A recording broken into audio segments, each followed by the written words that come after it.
జనవరి 1వ తేదీ నుంచి డెలివరీ బాయ్స్ ఈకేవైసీ వినియోగదారుల ఇళ్ల వద్దనే చేస్తున్నట్లు హెచ్పి గ్యాస్ నిర్వాహకులు మేనేజర్ రాజేష్ తెలిపారు. ఈరోజు అతనిని విలేకరులు కలిసి మాట్లాడినప్పుడు ఈకేవైసీ కోసం ప్రజలు చలిని సైతం లెక్క చేయకుండా బారులు తీరడం పట్ల ఆయన ఈ విషయం తెలిపారు.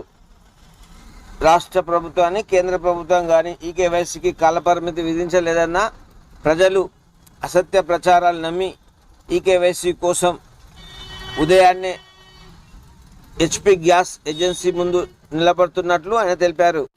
కేవైసీ కోసం ఎటువంటి కాలపరిమితి లేదని ఆధార్ కార్డు ఆధారంగా గ్యాస్ కనెక్షన్ నెంబర్ తీసుకొని బయోమెట్రిక్ తీసుకొని నవీకరించుకోవచ్చునని అన్నారు. ఎలాంటి అపోహలను నమ్మి ఏజెన్సీ వద్దకు రావద్దని గ్యాస్ వినియోగదారులకు హెచ్పి గ్యాస్ మేనేజర్ సూచించారు. నా పేరు రాజేష్, హెచ్పి గ్యాస్ మేనేజర్ని. ప్రజలు ఈకేవైసీ కోసము మా ఆఫీస్కు రావడం జరుగుతుంది. ఈకేవైసీకి ఎటువంటి కాల పరిమితి లేదు, ఇది ఎప్పుడైనా చేసుకోవచ్చు. ప్రజలు అపోహలను నమ్మి అదేంటి డిసెంబర్ 31 వరకే ఉందని చాలా మంది క్యూ కడుతున్నారు.